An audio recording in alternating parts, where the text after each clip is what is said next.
Hello, ladies and gents. Romie Reviews here. Please like, comment, subscribe. Okay, first things first.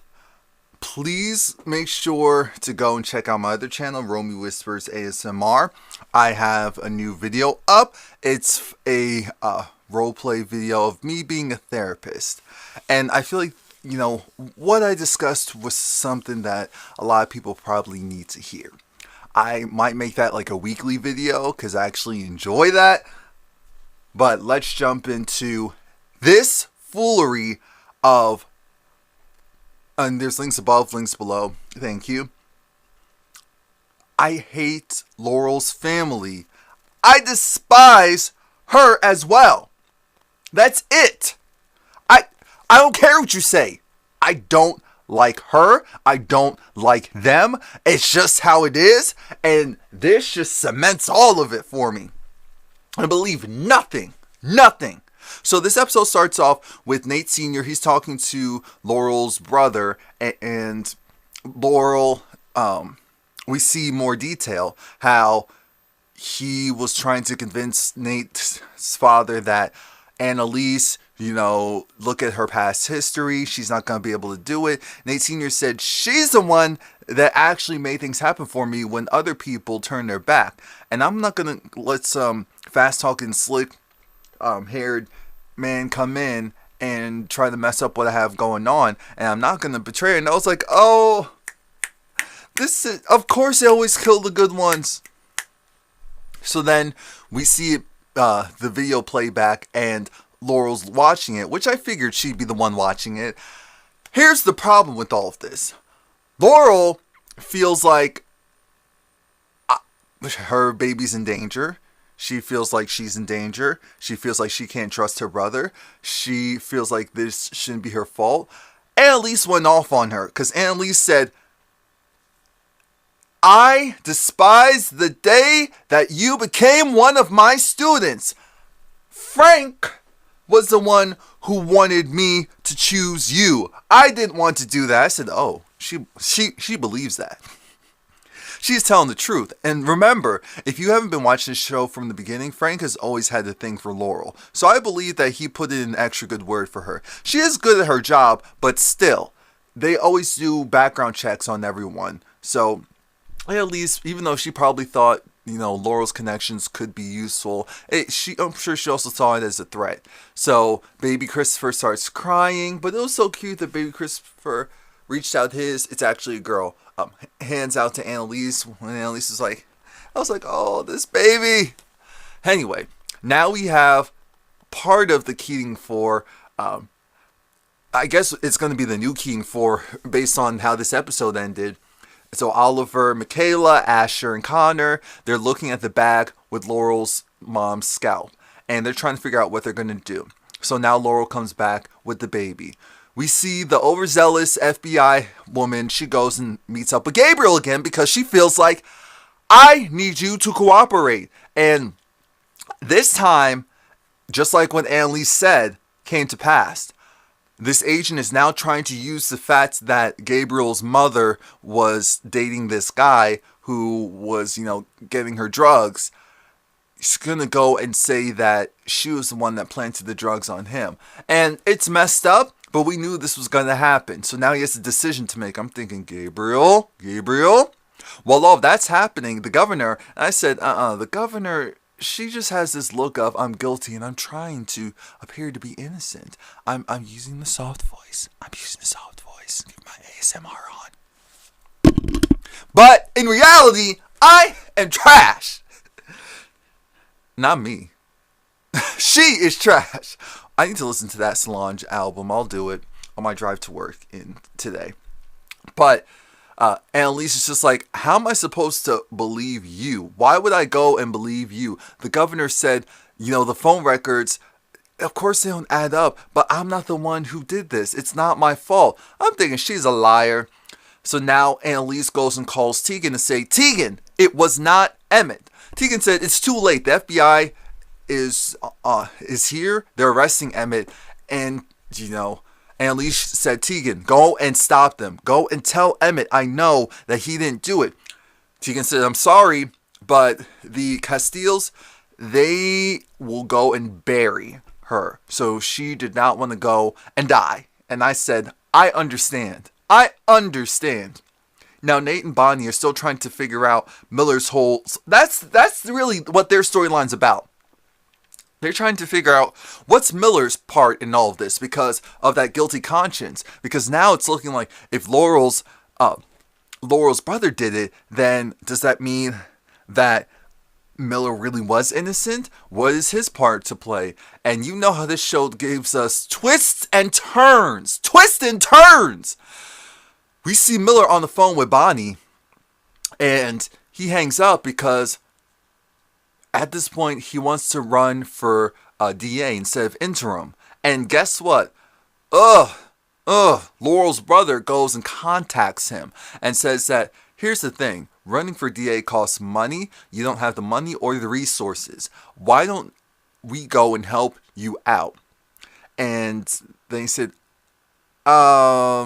people who've, and Castile was saying how people have been dropping like flies. You also need protection. Like all the buzzwords that would have an honest, decent person looking over their shoulder like, bruh, I don't know about all that. And because of that, now we flash forward to Asher and Michaela. Their whole thing is that Asher is thinking, why don't we use the evidence to... Asher actually, he was looking at the kill board and the guilt's coming back. And I'm thinking, Asher, do not crack. That was always the fear with you. The fear with you was always that you would crack. And we can't have that. We can't have that. So then Michaela gets a message from Gabriel and Asher's just like, oh, your new boyfriend? Oh, okay. All right. Laurel is trying to figure out what her next move is. And so she's talking to Oliver and Connor because she wants to make them, the official guardians of baby Christopher, just in case something happens to her. And she already had it drawn up after their wedding because she said, out of everyone, at least they grew up in regular household. Well, households with love from parents.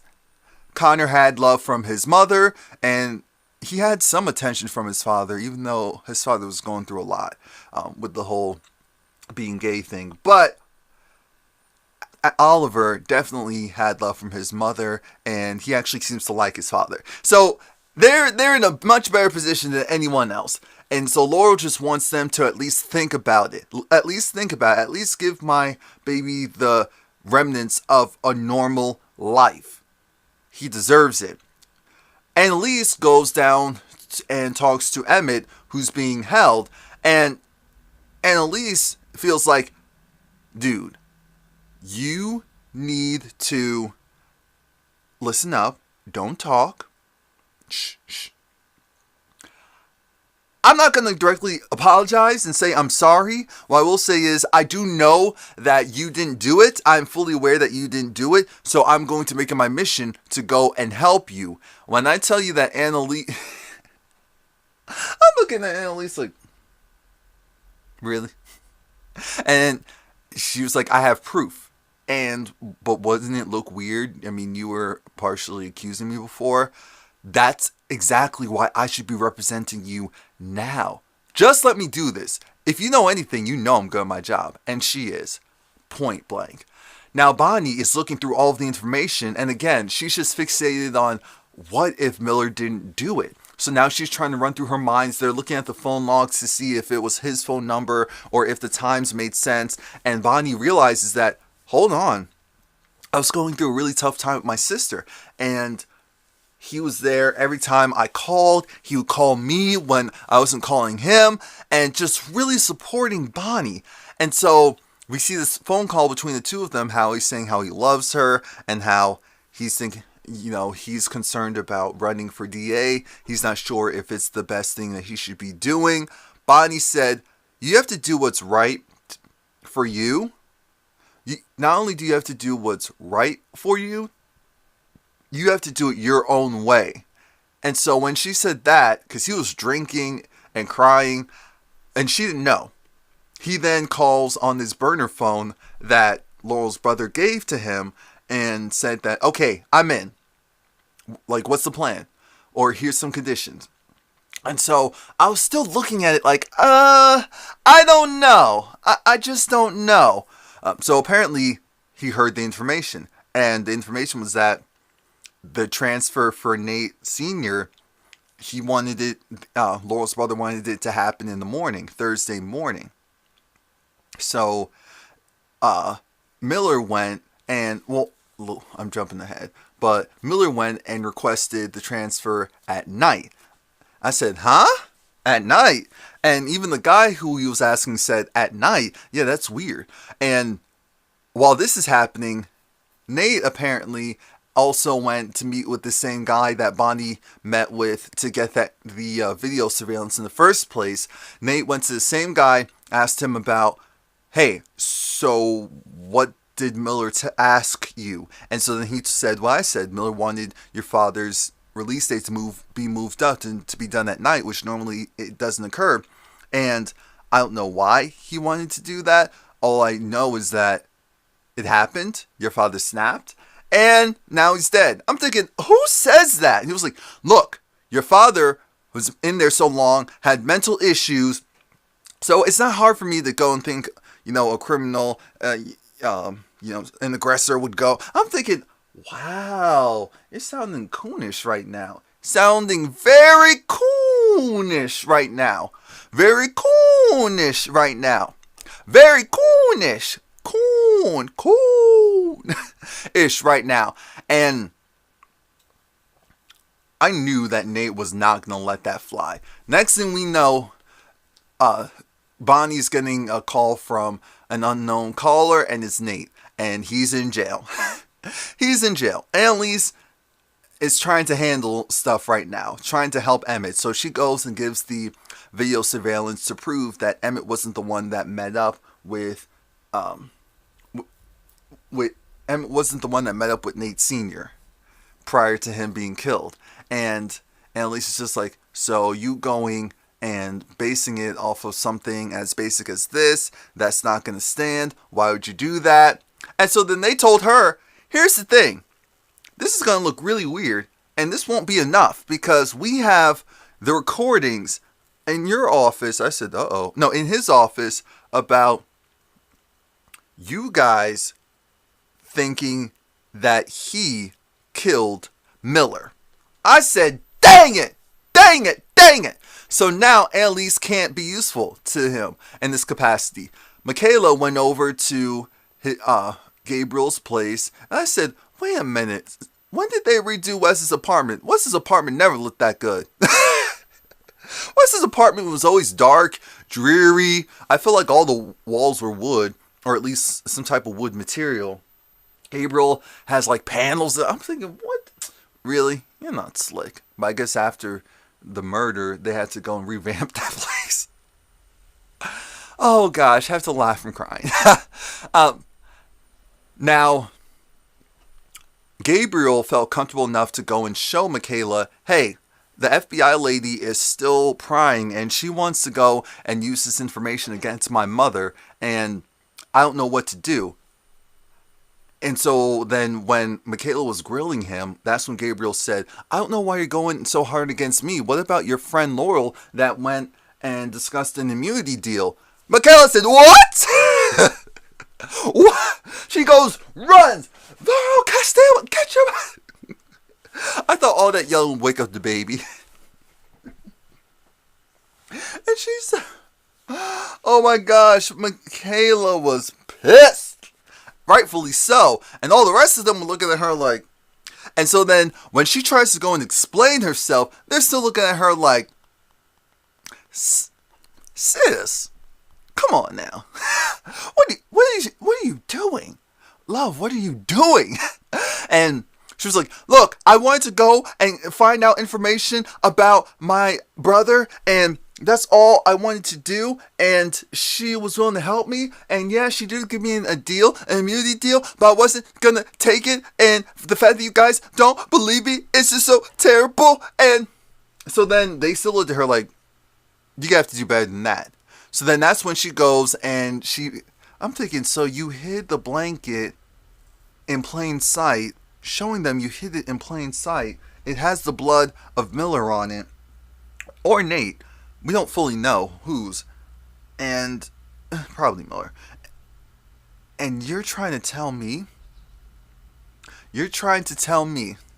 that you want them to trust you because you had this. You did not destroy the blanket. You still have it as evidence.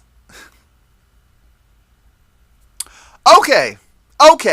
Because they still looked at her like, this. Now, Tegan is talking to Annalise, and Annalise is able to go and sideways guilt trip Tegan into representing Emmett. Because Annalise now has to go and deal with Nate and help get him out. And Nate said, I just need, some understanding. Now we see the woman. Remember the woman who was on trial, and she was one of the people who worked in the jail, and she was abusive to her husband and all of that. Well, it turns out that Killer Frank is back. And the moment Frank told Laurel that he'll do anything to protect the baby and her, to me that meant, I see where this is going. So now Killer Frank took it was like a zip tie or something like thin like that, yoked up that woman and said, let's have a chat. Tegan is now representing Emmett, and Tegan says that, hey, I have something way better than what you think, and to prove that Emmett is innocent. Tegan then gives the hard drive. She still has the hard drive with all the Antares information. Emmett did not realize that Tegan was the Jane Doe. Emmett is clearly very trusting. He didn't realize that she was actually Jane Doe. He thought that it was just something weird, and she just ignored it. But for her to actually be the Jane Doe, to be the one who snitched on the Castilles and messed up that entire project, that's huge. And so it's showing proof that there's a reason that they're going after Emmett. And Emmett confirmed that he's going for DA. In this department, there's been multiple DAs that have magically died. And so it's not impossible that they're trying to kill another one that doesn't want to do their bidding. I said, that's a good point. Now, Laurel is still trying to garner sympathy and possibly use some form of payola on the group. And poor Asher comes along. So Asher comes along with a decent idea. They're trying to figure out what if... So he's saying the best way to help us out right now is to get rid of Telesco. That's a female FBI agent who's supposed to be currently on leave, but she's still going and operating like it's her world. And the way to do it is to take the bag to the FBI, show proof that this woman was in their custody, and she was still not only attacked, she was killed in their custody, showing incompetence and unable to complete their job, and have her fired. I said, that's actually a good plan. I was like, what? Huh? So now Frank is talking to Annalise, and Annalise is trying to figure out, how did Frank get this information from this woman?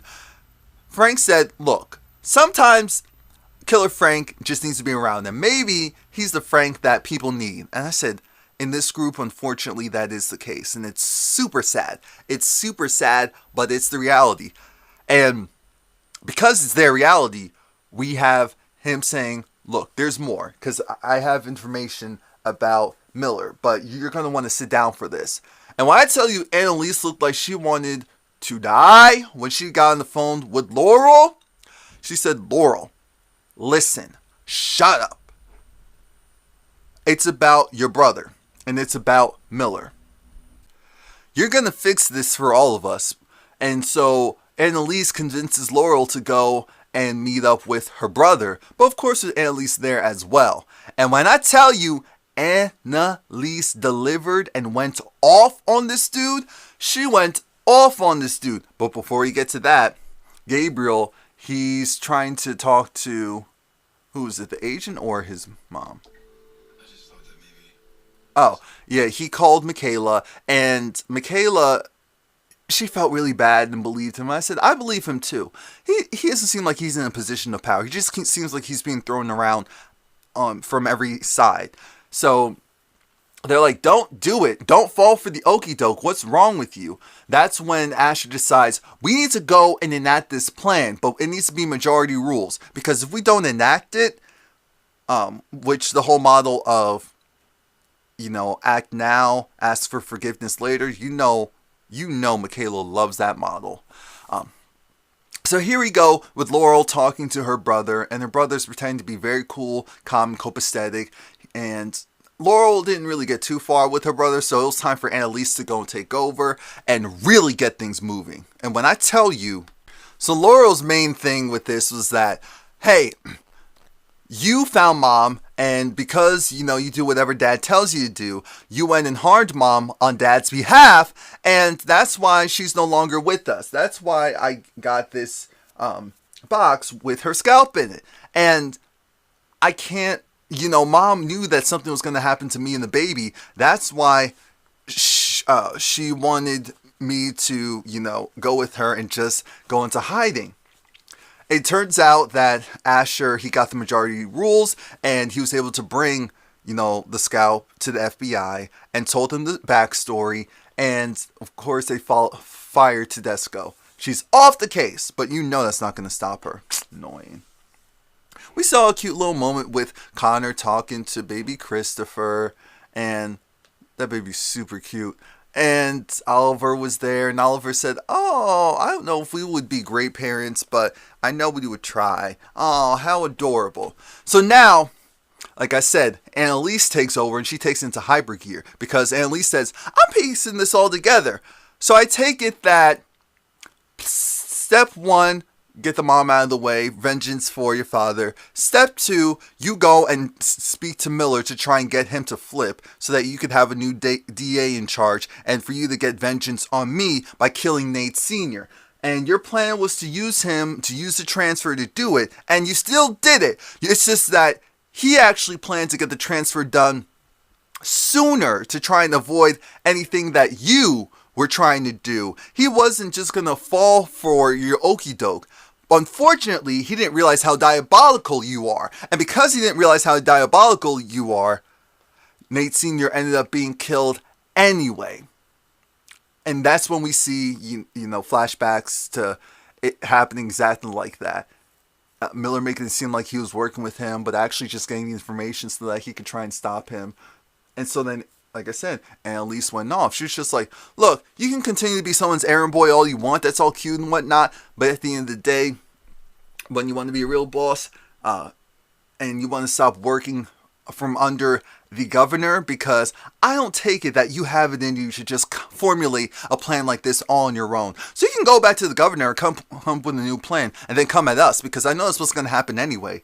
When I tell you, as soon as Laurel and Annalise left, he looked so shook, and he went and talked to mommy, i.e. the governor, and the governor said, well, I was hoping I wouldn't have to go this route, but since I do, let's just go for it. I said, I despise this woman.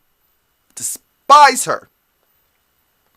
Asher's happy because he feels like the plan worked. The plan worked. Unfortunately, it doesn't matter that the plan worked, because guess what's happening now?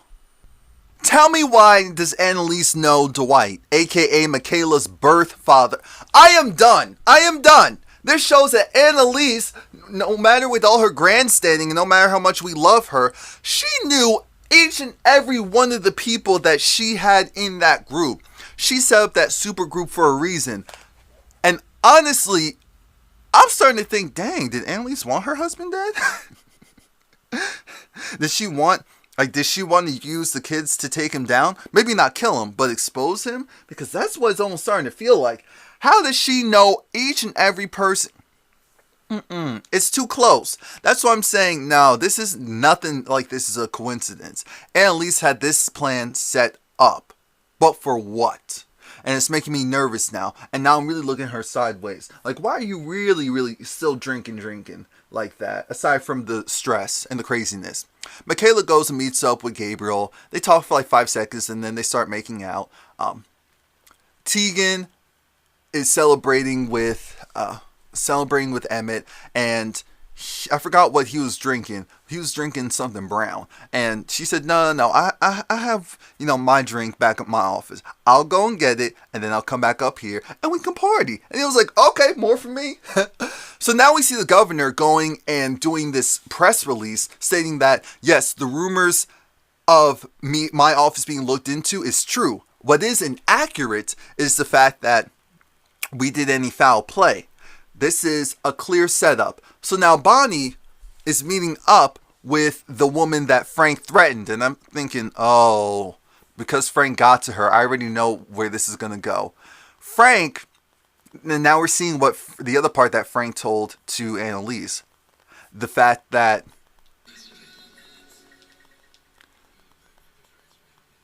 Miller was innocent, and Miller begged for the transfer at night because he was trying to stop, the Castillo's plans. And so Miller was 100% innocent. He was better than most of you. And Frank knew that would kill Bonnie. Bonnie still had a sliver of hope that Miller was guilty so that she could feel slightly okay with killing him.